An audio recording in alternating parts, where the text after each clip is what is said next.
ঘোষা হৰি গোবিন্দ নাৰায়ণ কাহে জীৱন সজাৰ মাজে বন্দী হৈ আছে আত্মা নামে হংসপতি যাদৱ উঠা বনমালী ত্ৰিজগতৰ পতি হে।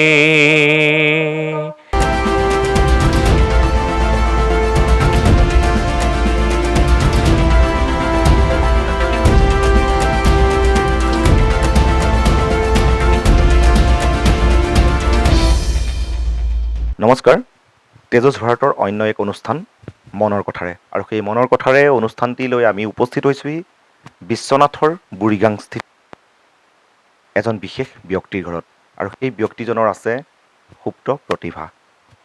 এটি দুটি নহয়, কেইবাটাও প্ৰতিভাৰ তেখেত অধিকাৰী। আমি তেওঁৰ লগত পোনপটীয়াভাৱে কথা পাতিম, তেওঁৰ পৰা জানিম বুজিম তেখেতৰ এই প্ৰতিভাৰ আঁৰৰ কাহিনীবোৰ।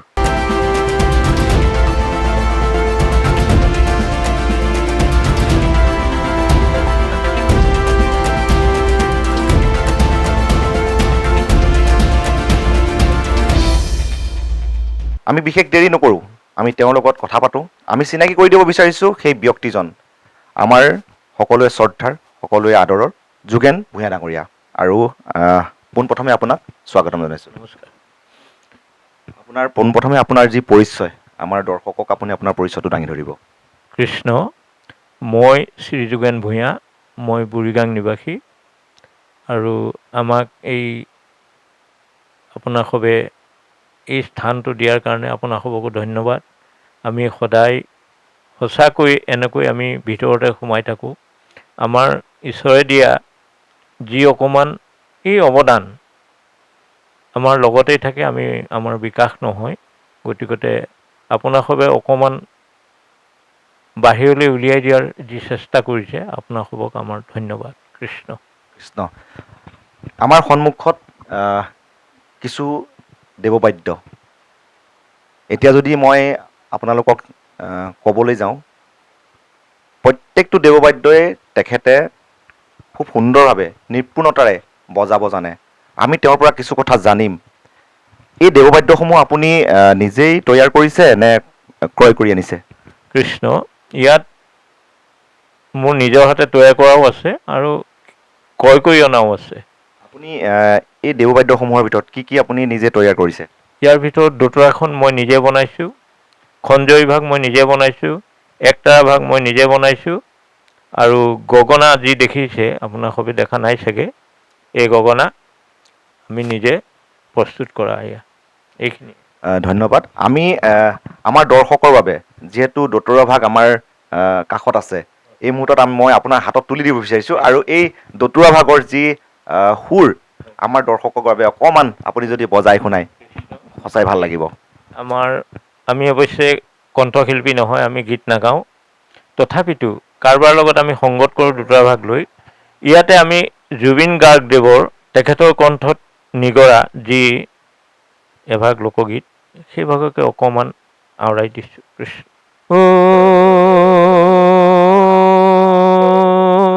যাদৱ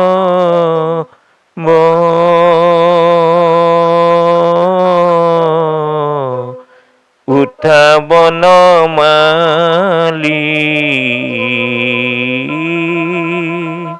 ত্ৰিজগতৰ পতি হে।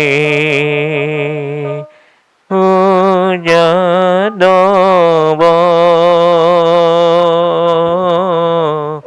উঠা বনমালী ত্ৰিজগতৰ পতি হে।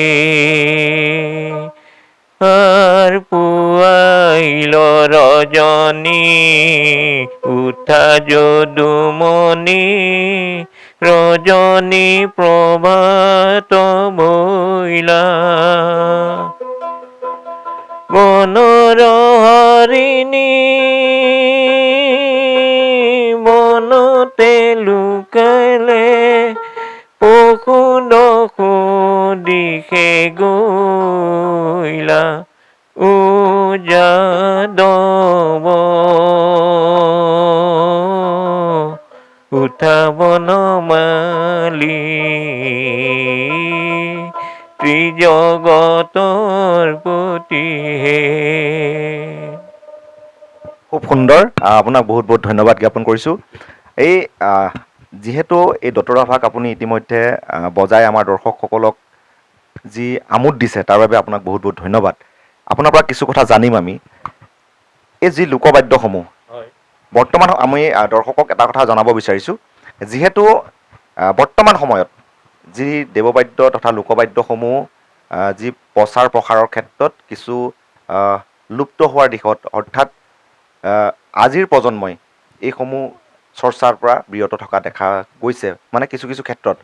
কিন্তু এই সময়ছোৱাত আপোনালোকৰ দৰে শিল্পীসকলে এই লোকবাদ্যসমূহক প্ৰাণৰ পৰা ভাল পায়, ইতিমধ্যে সাঁচি ৰাখিছে, মনত পুহি ৰাখিছে।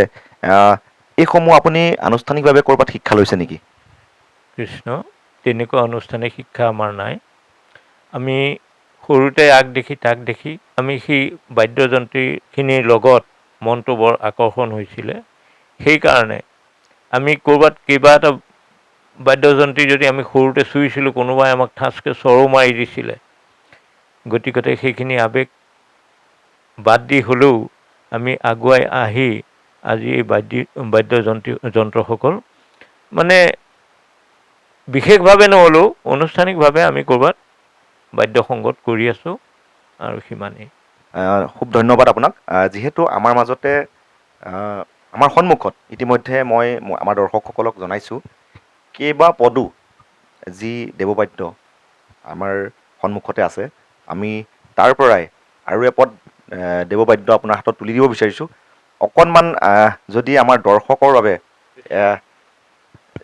যিভাগ আচলতে দেৱবাদ্য মই তেওঁৰ হাতত উঠাই দিছোঁ, সকলোৱে পৰিচিত যদিও আটাইতকৈ টান, কাৰণ এই দেৱবাদ্য ভাগ ভগৱান শ্ৰীকৃষ্ণই বজাইছিল আৰু সেই শ্ৰীকৃষ্ণৰ যি দেৱবাদ্য, সেই দেৱবাদ্য ভাগ অকণমান আমাৰ দৰ্শকৰ বাবে যদি বজাই দিয়ে। অকণমান বৰগীত ভাগকে আগবঢ়াই দিছোঁ ইয়াতে। কৃষ্ণ।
আৰু কিছু কথা পাতিম আপোনাৰ লগত।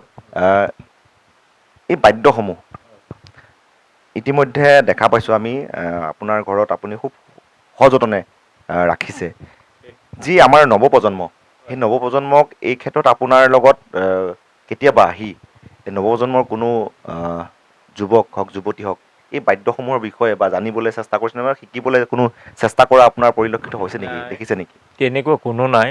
আজিকালি যি নৱপ্ৰজন্ম, তেখেতলোক আমি দেখা পাওঁ কেৱল মোবাইলটোতে ব্যস্ত, মোবাইলটোতে সকলো বিচাৰি পায় তেওঁলোকে।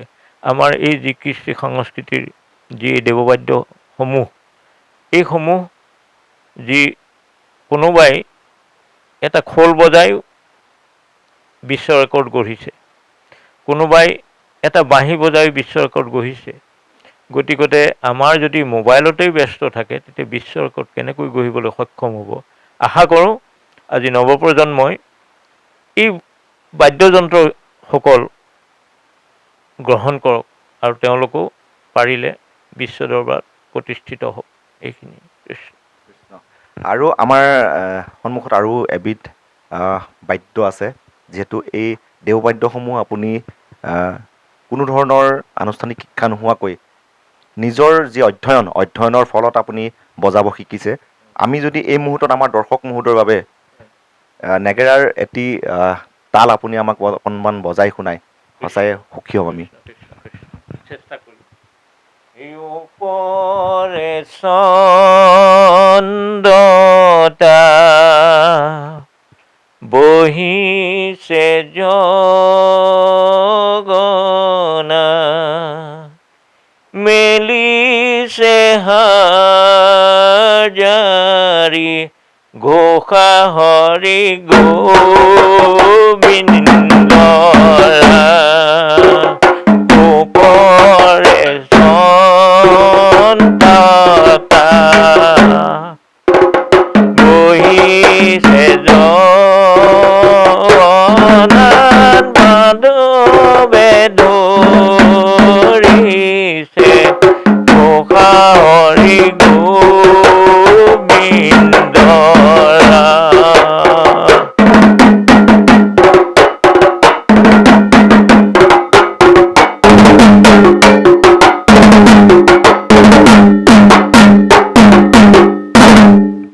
অতি সুন্দৰ।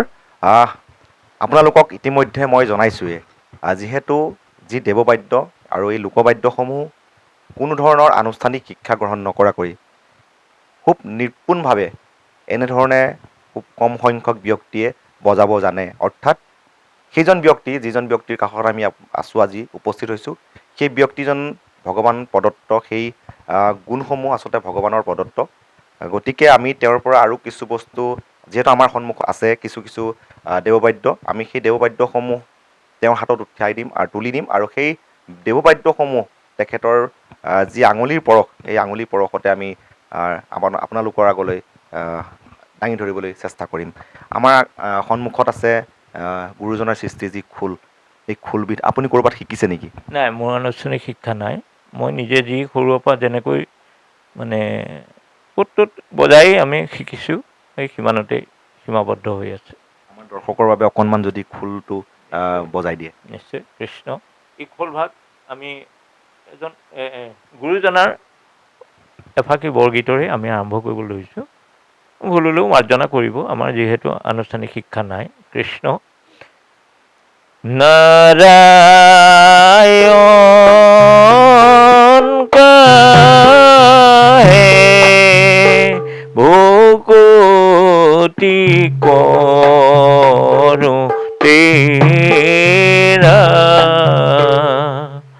মেৰি পামৰো মন মাধৱ গণে গণ ঘাটু কপাপনা চোৰা।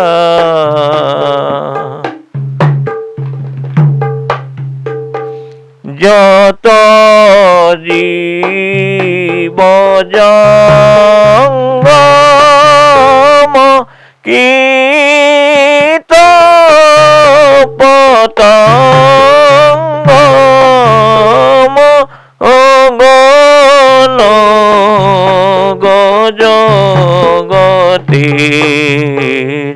কায়া, নাৰায়ণ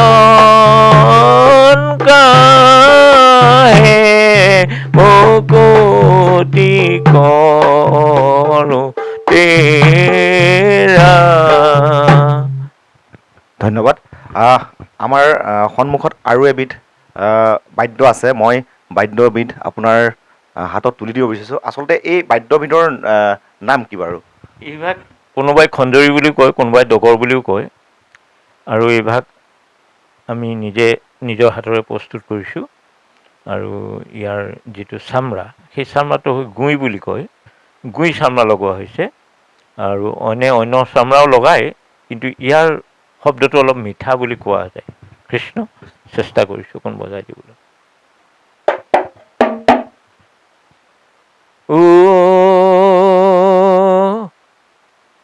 শালত বন্দী হৈলে হাতী, জীৱন সজাৰ মাজে বন্দী হৈ আছে, আত্মা নামে হংসপতি। সজাত বন্দী হৈলে সজাৰে মইনা, শালত বন্দী হৈলে হাতী, জীৱন সজাৰ মাজে বন্দী হৈ আছে, আত্মা নামে হংসপতি। বাৰী পিছে ফালৰ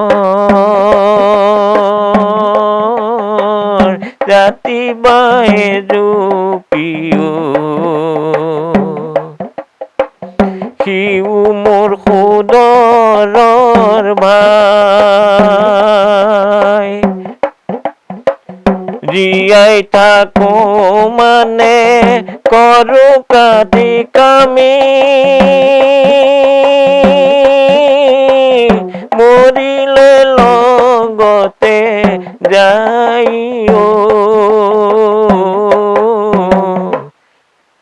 মৰি খালিত যোৱা নৰতনু দেও,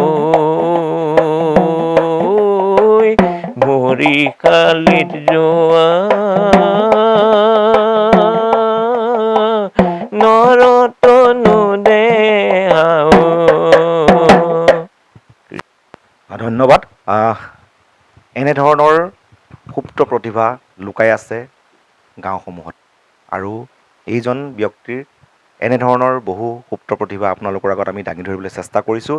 আৰু আটাইতকৈ ডাঙৰ কথা, আমি অকল প্ৰতিভা বুলি কৈ আছোঁ, প্ৰতিভা শিল্পকলা, যি শিল্পকলা তেওঁৰ হাতত আছে। আৰু আমি দেখাব বিচাৰিম আমাৰ সন্মুখত অসমৰ যি প্ৰতীক এশিঙীয়া গড়, এই এশিঙীয়া গড় ইতিমধ্যে আপোনালোকে প্ৰত্যক্ষ কৰিব। তেওঁৰ যি দুহাতৰ পৰশত প্ৰাণ পাই উঠাৰ দৰে এই এশিঙীয়া গড়। এই যিসমূহ আচলতে আপুনি বস্তু তৈয়াৰ কৰে, এই বস্তুসমূহ তৈয়াৰ কৰাৰ ক্ষেত্ৰত যি আহিলাসমূহ, অৰ্থাৎ যিখিনি সামগ্ৰী লাগে, সামগ্ৰীখিনি আপোনাৰ নিশ্চয় নিজে কিনি আনিছে। হয়, নিশ্চয় কিনি আনিব লাগিব, নহ'লে ক'ত পোৱা যাব। আৰু এই ইতিমধ্যে আমি দেখা পাইছোঁ যি অসমৰ প্ৰতীক এশিঙীয়া গড়, সেই গড়টো আপুনি নিজে প্ৰস্তুত কৰিছে। নিশ্চয়, হয়। মোৰ অলেখ ইচ্ছা আছিলে যে আমি এই কাঠৰে নিৰ্মিত বস্তুবিলাক দেখিলে মোৰ মনটো বৰ আকৰ্ষণ হয়। তথাপিতো চেষ্টা কৰিলোঁ, আমাৰ সময়ৰ অভাৱ, এক ছেকেণ্ড আমাৰ সময় নাথাকে, ইফালে সিফালে সিফালে সিফালে সেই কামত লাগিলে আমাৰ হয়তো আমাৰ ঘৰ দুৱাৰ নচলে। গতিকে তথাপিতো ইচ্ছা আছে, কিন্তু আমি কৰিব নোৱাৰোঁ সময়ৰ অভাৱৰ কাৰণে। সেইখিনি আমি ইতিমধ্যে আপোনালোকক জনাইছোঁ যে প্ৰতিভা যথেষ্ট আছে, কিন্তু সময়ৰ অসুবিধা। কাৰণ এই বস্তুসমূহৰ লগত লাগি থাকিলে নিজৰ যি পৰিয়াল পোহপাল দিয়াৰ ক্ষেত্ৰত, যিহেতু কৰ্মময় জীৱনৰ লগত জড়িত, আৰু কৰ্মই একমাত্ৰ ধৰ্ম যিহেতু, আৰু সেই কৰ্মৰ যোগেদি এটা পৰিয়াল পোহপাল দি আছে। পেছাগত হিচাপে তেখেত এগৰাকী ইতিমধ্যে আমি সকলো জ্ঞাত, যিসকল ব্যক্তিয়ে চিনি পায় তেখেতক, আৰু যিসকলে চিনি নাপায় তেখেতসকলক আমি জনাব বিচাৰিছোঁ, বৰ্তমান সময়ত তেখেতে এখন ই ৰিক্সা লৈ বৰ্তমানৰ যি পৰিস্থিতিৰ লগত মোকাবিলা কৰি আছে, যুঁজ দি আছে প্ৰতিটো মুহূৰ্তত, প্ৰতিটো সময়ত নিজৰ পৰিয়াল চলাবৰ বাবে। তেনে সময়ত তেওঁ এনে বস্তুবোৰ, যিবোৰ বস্তু আপোনালোকৰ সৃষ্টি কৰিছে, অৰ্থাৎ সাজি উলিয়াবলৈ যি কিঞ্চিত সময় পায়, সেই কিঞ্চিত সময়তে তেওঁ এই কামসমূহৰ মাজত ব্যৱহাৰ কৰে। আৰু তেওঁ এই প্ৰতিভাসমূহৰ লগতো অৰ্থাৎ এই বাদ্যযন্ত্ৰসমূহৰ লগতো তেওঁ জড়িত হৈ থাকে। আমি আৰু কিছু কথা তেওঁৰ পৰা জানিবলৈ চেষ্টা কৰিম। যিহেতু বৰ্তমান সময়ত মই ইতিমধ্যে আপোনাক আগতীয়াকৈ এবাৰ সুধিছোঁ যে বৰ্তমান সময়ত যি যান্ত্ৰিকতাৰ সময়ছোৱাত যি মোবাইল লেপটপৰ পৰা আদি কৰি যি টেকনিকেল বস্তুসমূহৰ লগত আজিৰ প্ৰজন্ম জড়িত থাকে, তেনে সময়ত এই বাদ্যসমূহৰ লগত যি তেওঁলোকৰ পৰিচয়, সেই পৰিচয়সমূহ হয়তো কোনোবা জেগাত লুকাই গৈছে বা বিলুপ্ত হৈ গৈছে। এই ক্ষেত্ৰত আপুনি কি জনাব? আজি মানে আমি দেখা পোৱাটো আগতেও ক'লোঁ মই যে আমাৰ এতিয়া নৱপ্ৰজন্ম কেৱল মোবাইলটোতে ব্যস্ত হয়। অকল মোবাইলেতো সমস্ত নহয়, গতিকে এই বস্তুখিনিও আমি জীয়াই ৰাখিব হ'লে ইয়াক চৰ্চা কৰিব লাগিব। চৰ্চা কৰিবলৈ হ'লে তেওঁলোক আগবাঢ়ি আহিব, আৰু যদি আগবাঢ়ি সঁচাকৈ আহে তেওঁলোক এদিন মানে বিশ্ব দৰবাৰত প্ৰতিষ্ঠিত হ'বলৈ সক্ষম হ'ব। ধন্যবাদ। আৰু এপদ সামগ্ৰী, নিজ হাতে তৈয়াৰ কৰা আৰু এপদ সামগ্ৰী আমাৰ কাষত আছে। আমি সেই সামগ্ৰীবিধ অৰ্থাৎ আমাৰ যি অসমীয়াৰ স্বাভিমান, অসমীয়াৰ যি হিয়াৰ আমঠু, অৰ্থাৎ ক'ব গ'লে বাপুতি সাহোন বিহু, আৰু সেই বিহুৰ লগত সংগতি ৰখা এবিধ সঁজুলি, সেই সঁজুলিবিধ হৈছে গগনা। আৰু সেই গগনাবিধ তেওঁ নিজ হাতেৰে, নিজ দুহাতৰ পৰশত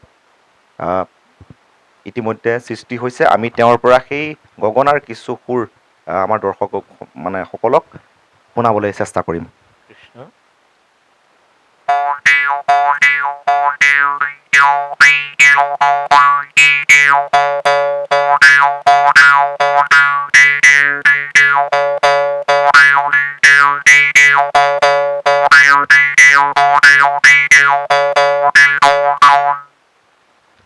ধন্যবাদ।